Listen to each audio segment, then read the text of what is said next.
Hello guys, myself Yatin Malik. Welcome to O2N Digital Education. Today I am going to start a chapter of class 10th of geography, that is resource and management. In this chapter हम पढ़ेंगे resources के बारे में, resources क्या है, किस तरीके से इन्हें डिवाइड किया गया है, on the basis of ownership, on the basis of origin, on the basis of uses, and सबसे मेजर पार्ट हम इस चैप्टर में आज कंप्लीट करेंगे सॉइल एज अ रिसोर्स। ठीक है, तो चलिए शुरुआत करते हैं। और ये वीडियो बिल्कुल ध्यान से सुनिएगा और ध्यान से समझिएगा। एक बार आप ये वीडियो देखेंगे तो आप, मुझे नहीं लगता फिर आपको किसी भी चीज की या किसी और बुक की रिक्वायरमेंट होगी, सारी चीजें मैं इसके अंदर कवर अप कर दूंगा। चलिए शुरू करते हैं। चैप्टर का नाम resource and development, class 10th geography. In this chapter we are going topic about the resources and their development. What is resource? ठीक है, यहाँ पे मैंने डेफिनेशन दे रखी है, everything available in environment which can be used to satisfy our needs provided it is technological, accessible, economically feasible and culturally acceptable can be termed as the resources. ठीक है, ये थी बुक की डेफिनेशन जो आपकी बुक एनसीईआरटी में है। ठीक है, मैं बताना चाहता हूँ resource can be anything which can be utilized for human needs.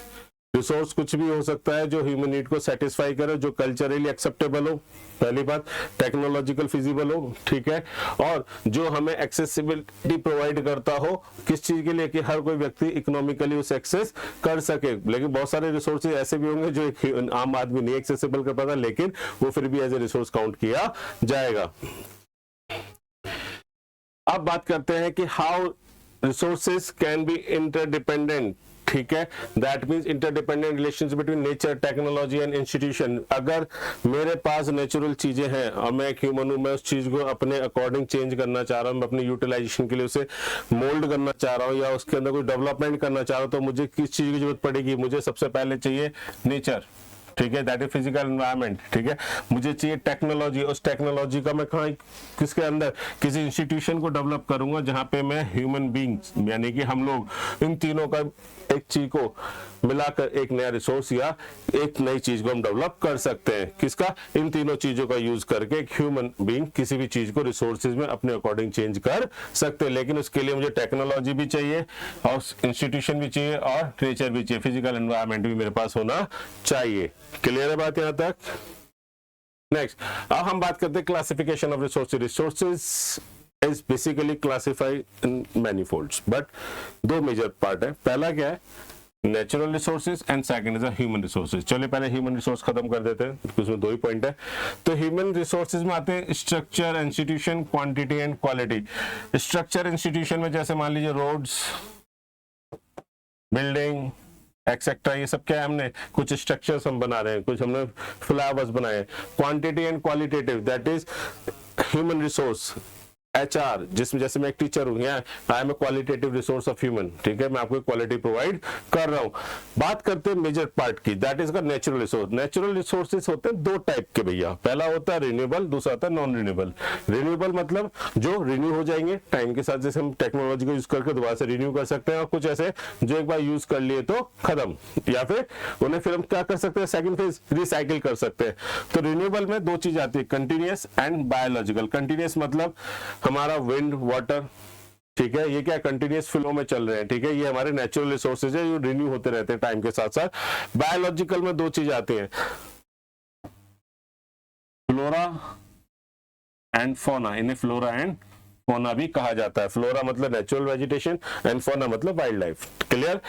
Non renewable resources में हमारे दो तरह के रिसोर्सेज है, recyclable and non recyclable. Recyclable जितनी भी मेटल्स हैं, ठीक है, मैं उन्हें रिसाइकिल कर सकता हूं। जैसे for an example metal, iron rod ले लो, ठीक है, अभी मुझे किसी का यूज था, उसके बाद यूज नहीं है, तो मैं उसे दोबारा से मेल्ट करके दूसरी फॉर्म में चेंज कर सकता हूं, रिसाइकिल कर सकता है, वेस्ट नहीं होगा। लेकिन जो मेरे फॉसिल फ्यूल्स हैं यानी कि पेट्रोल, डीजल, कोल, ठीक है, ये सारे क्या है, नॉन रिसाइकलेबल है, यानी कि एक बार ये यूज होगा तो ये एग्जॉस्ट हो जाएंगे, खत्म हो जाएंगे, दोबारा इन्हें रिसाइकिल नहीं किया जा सकता। नेक्स्ट पार्ट आता है हमारा इसके बाद living thing, non-living things. Living things also comes under biotic part and this comes under abiotic part, यानी कि हमने क्यों बेस ऑफ ओरिजिन पे बात कर रहे हैं। यहाँ पे बात करते हैं लिविंग थिंग्स, बायोटिक। बायोटिक में मेरी दो चीजें आ जाती हैं, कौन कौन सी? Flora and fauna. Non living things है मेरे, क्या क्या आ जाते हैं, air, minerals, light, water, soil, ये सारी क्या है, नॉन लिविंग थिंग्स है। नेक्स्ट आता है on the basis of origin. देखो आगे point, on the basis of origin पे मैंने बात करी किसकी, बायोटिक रिसोर्स की एंड अबायोटिक रिसोर्स की। Biotic resources are those which are obtained from the biosphere. Biosphere क्या है, biosphere is the narrow belt, ठीक है, इन विच हाइड्रोस्फीयर, एयर, वाटर, लैंड, ये सारी चीजें क्या करती है, एक दूसरे से क्या करती है, इंटरेक्ट करती हैं और ह्यूमन लिविंग थिंग्स को जीने का तरीका देती हैं, जहां पे जीने के लिए सारी फैसिलिटी प्रोवाइड करती हैं। बायोटिक रिसोर्सेज क्या है, composed of non living things जैसे rocks and metal and etcetera. उसके बाद आता है on the basis of exhaustibility, ठीक है, रिन्यूएबल रिसोर्सेज, यानी कि वो रिसोर्सेज जो कभी खत्म नहीं होंगे, टाइम का रिन्यू होते चले जाएंगे लेकिन उनका कोई एंड नहीं है, जैसे सनलाइट, ठीक है, सनलाइट क्या रिन्यूएबल एनर्जी है। दूसरा मेरे पास क्या है, विंड एनर्जी, रिन्यूएबल एनर्जी है। एग्जॉस्टेबिलिटी के हिसाब से नॉन रिन्यूएबल रिसोर्सेज जैसे मेरे पास फ्यूल, ठीक है, रेडियो एक्टिव एलिमेंट, कोल, ठीक है, ये सारी चीजें क्या है, ये नॉन रिन्यूएबल है, यानी कि एक बार यूज के बाद ये खत्म हो जाएंगी, इन्हें मैं दोबारा से यूटिलाइज नहीं कर सकता। Renewable resources or replenishable resources which can be renewed or produced by the physical, chemical, mechanical process, solar and wind energy, water, forest, wildlife. These are the example of the renewable resources. Non-renewable resources formed over the sustainable long geological time, ठीक है, minerals and fossil fuels, they can be subdivided into recyclable and non-recyclable. Recyclable मैंने आपको बताया जितनी metals हैं सब recycle हो सकती हैं और जितने भी फॉसिल फ्यूल्स हैं वो नॉन रिसाइक्लेबल के अंदर काउंट किए जाते हैं।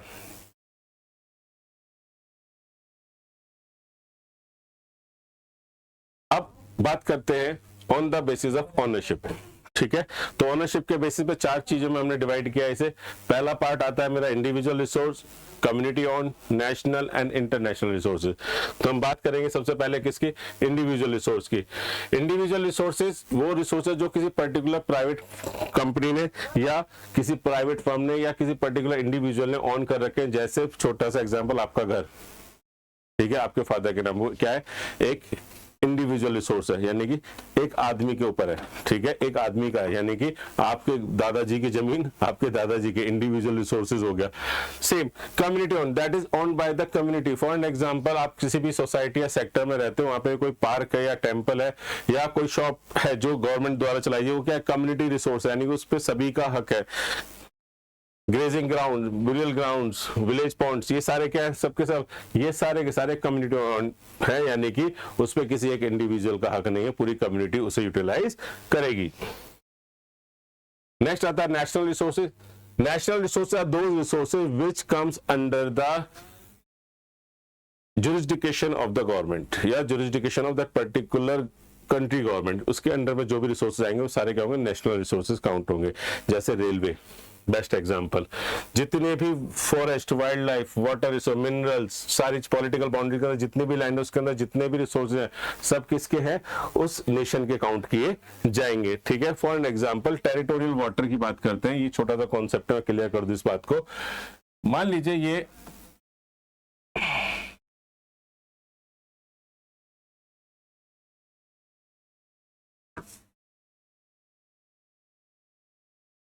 मेरा हमारे छोटा सा मैप बना दिया, ठीक है, ये सारा का सारा क्या है, ये मेरी पॉलिटिकल बाउंड्री है, ठीक है, जिसके अंदर जो भी रिसोर्सेज मिलेगा वो सारा का सारा नेशनल गवर्नमेंट का। लेकिन यहाँ कोस्टल एरिया से 12 नॉटिकल माइल्स तक, ठीक है, 12 नॉटिकल माइल्स मतलब 19.2 किलोमीटर तक जो बाउंड्री है, ये ओशन के अंदर जो वाटर है, ये भी सारा का सारा इंडियन पॉलिटिकल पार्टी या इंडियन पार्टी कह रहा हूं मैं, इंडियन गवर्नमेंट के अंदर आता है, यानी कि ये भी क्या है, इसके अंदर मिलने वाले रिसोर्सेज भी क्या होंगे, नेशनल रिसोर्स काउंट होंगे, क्लियर। उसके बाद हम बात करते हैं country has large power to acquire even private property for public goods, urban development authorities get empowered by government to acquire the land, यानी कि जैसे हमारे ग्रेटर नोएडा में सरकार ने क्या किया, सारी जमीन एक्वायर कर ली, क्योंकि गवर्नमेंट ने उससे क्या दे रखी थी, अथॉरिटी दे रखी थी कि भाई डेवलपमेंट के लिए अगर आपको लैंड चाहिए तो आप किसी भी लैंड परचेज कर सकते हैं, बट उसके लिए आपको कोई रिक्विजिशन अमाउंट उन्हें देना पड़ेगा, क्लियर है बात यहां तक। इंटरनेशनल रिसोर्सेज, ये बहुत इंपॉर्टेंट पार्ट है, exclusive economic zone, EEZ, EEZ है क्या? बहुत सारी कंट्रीज हैं, ठीक है, बहुत सारी कंट्रीज है वर्ल्ड में, ठीक। इंडिया की बात करूं मैं, इंडिया की कोस्टल लाइन से लेके 200 किलोमीटर तक इंडिया का एक्सक्लूसिव इकोनॉमिक जोन आता है, ठीक है। दैट मीन्स इस 200 किलोमीटर के अंदर कोई भी रिसोर्स मिलेगा, ठीक है, वो किसका होगा? इंडिया का, उसमें पूरा पूरा हक होगा। क्लियर बात याद है?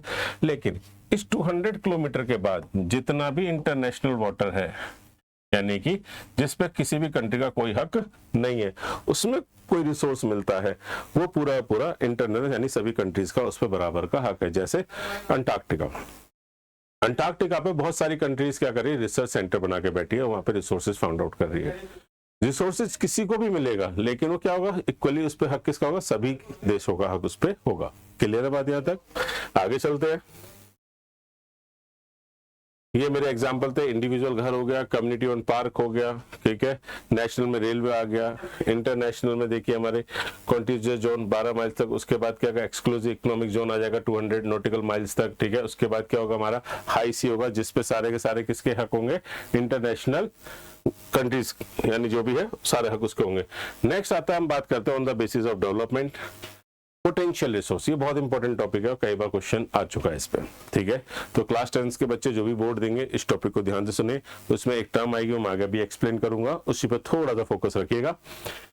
Potential resource are resources found in region which have not been utilize, यानी कि वो रिसोर्सेज जो किसी रीजन में मिलते हैं लेकिन इनका यूटिलाइजेशन नहीं हो। जैसे विंड एंड सोलर एनर्जी बहुत है हमारे पास, ठीक है, हमारे पास कोस्ट लाइन बहुत बढ़िया, कोस्ट लाइन पे बहुत हवा चलती है, ठीक है, लेकिन अभी हम उसका पूरी तरीके से यूटिलाइज नहीं कर पा रहे हैं। हमें क्या करना पड़ेगा? विंड मिल्स लगाने पड़ेंगे, जिससे मैं क्या कर सकता हूँ? इलेक्ट्रिसिटी प्रोड्यूस कर सकता हूँ, ठीक है। डेवलप्ड रिसोर्सेज यानी कि वो रिसोर्सेज जिनका सर्वे हो चुका है और डिटरमाइन कर चुका हूं यूटिलाइजेशन के लिए क्वालिटेटिवली एंड क्वांटिटेटिवली, ठीक है। दूसरा, development of resources depend on the technology and level of feasibility, यानी कि रिसोर्स का डेवलपमेंट कंप्लीटली डिपेंड करता है टेक्नोलॉजी का। अगर टेक्नोलॉजी अच्छी होगी तो उसका रिसोर्स का क्या होगा? यूटिलाइजेशन और ज्यादा बहुत अच्छे तरीके से होगा। अगर मेरे पास टेक्नोलॉजी नहीं है तो मैं उसका क्या करूंगा? लॉस ही करूंगा डेफिनेटली। फॉर एग्जाम्पल देख लें, देखो जब गाड़ियां आनी शुरू हुई मार्केट में बहुत टाइम पहले, कितने का माइलेज देती थी? 5, 6, 7 किलोमीटर पर लीटर, ठीक है। यानी कि रिसोर्स को हम क्या कर रहे थे? वेस्ट कर रहे थे, क्योंकि हमारे टेक्नोलॉजी अच्छी नहीं थी। धीरे धीरे धीरे धीरे हमने इवोल्यूशन किया टेक्नोलॉजी, भाई माइलेज बढ़ाओ, और आज की डेट में जो कार्स हैं वो 30 किलोमीटर पर लीटर का भी माइलेज दे रही हैं, ठीक है। और क्या जितना और पावर उनसे ज्यादा दे रही है पुरानी गाड़ियों से। तो दैट मीन्स व्हाट? कि हमने रिसोर्स को डेवलप किया, धीरे धीरे टेक्नोलॉजी का इवोल्यूशन किया, जिसकी वजह से हमने रिसोर्सेज के वेस्टेज को कम करना शुरू कर दिया। Next, stock and reserve, most important, ठीक है। इसमें क्वेश्चन आता है differentiate between stock and the reserve, ठीक है। तो दोनों थोड़ा सा मिले हुए भी हैं और थोड़े से अलग भी हो, उस चीज को ध्यान से सुनेंगे। Stock refer to material in the environment which have potential, क्या? Potential to satisfy human needs, यानी कि स्टॉक के पास क्या था? पोटेंशियल होता है, but human beings do not have the appropriate technology to access them, यानी कि मेरे पास क्या कहूं मैं? Water is compounded inflammable gases, hydrogen and oxygen, और क्या hydrogen oxygen both are the resource of energy, but लेकिन क्या मेरे पास अभी टेक्नोलॉजी नहीं है कि मैं उस वाटर में से हाइड्रोजन एंड ऑक्सीजन को एक तरीके से अलग कर सकूं, उस एनर्जी को यूटिलाइज कर सकूं। That is the concept of stock.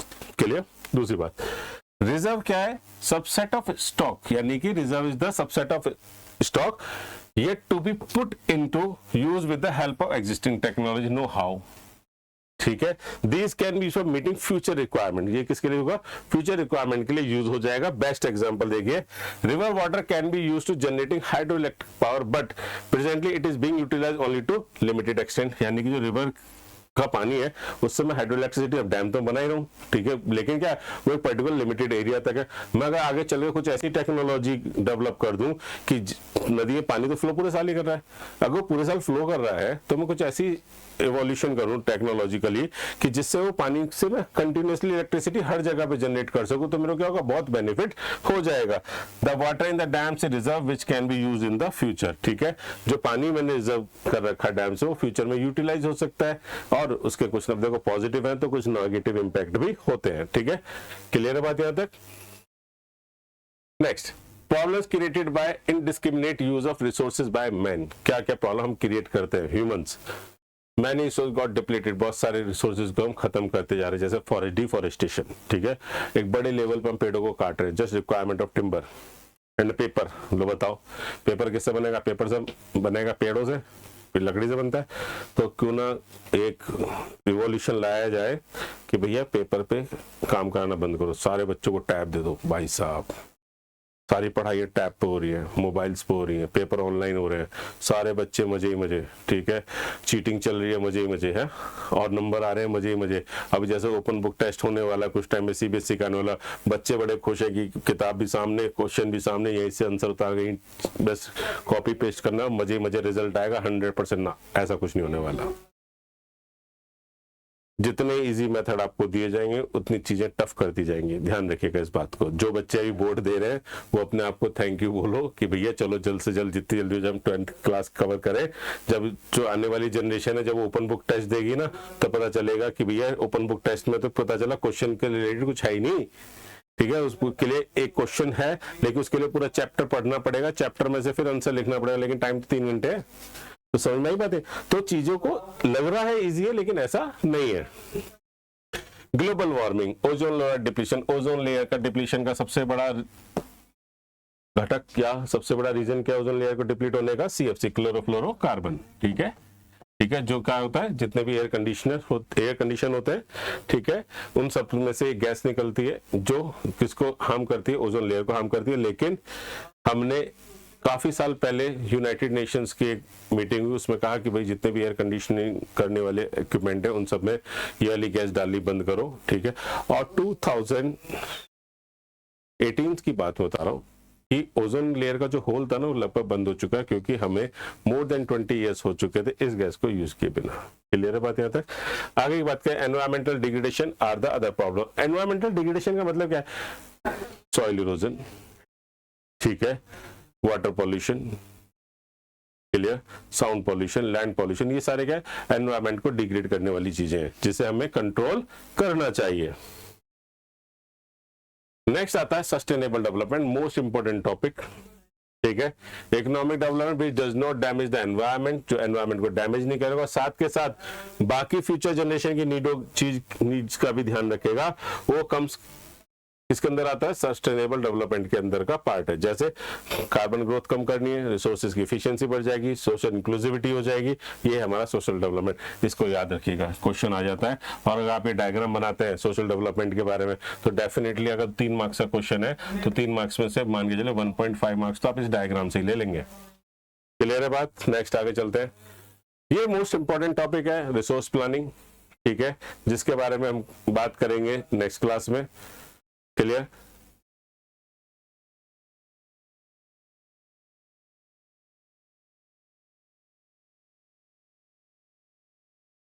Sustainable development, ठीक है, ये एक बहुत इंपॉर्टेंट पार्ट है आज की डेट में। और जितने भी अच्छे नेशंस हैं या जितने भी बढ़िया डेवलपिंग नेशंस हैं वो इसके बारे में ज्यादा सोच रहे हैं कि भाई हम इस तरीके से रिसोर्सेज का यूटिलाइजेशन करें ताकि आने वाली जनरेशन भी रिसोर्सेज को ठीक से यूटिलाइज करे। ये था फर्स्ट पार्ट इस चैप्टर का। सेकंड पार्ट में नेक्स्ट वीडियो में दूंगा, आज 1-2 दिन के अंदर। और मैं आप सभी को इंडिपेंडेंस डे की बधाई देना चाहता हूँ, ठीक है, बहुत बहुत मुबारक हो। देश को आजाद हुए काफी साल हो चुके हैं। और मैं आप सभी से रिक्वेस्ट करना चाहूंगा मेरे चैनल को सब्सक्राइब करें, लाइक करें और शेयर करें। आप सभी का मलिक सर आपके लिए हमेशा अवेलेबल है और आपको नए से नए कंटेंट लाके देगा। और धीरे धीरे कुछ क्लासेस ऐसी आएंगी जिसमें आपको पॉलिटिकल साइंस का भी मैं आपको कंटेंट प्रोवाइड कर दूंगा। लाइक करिए, सब्सक्राइब करिए O2N डिजिटल एजुकेशन को। Thank you so much.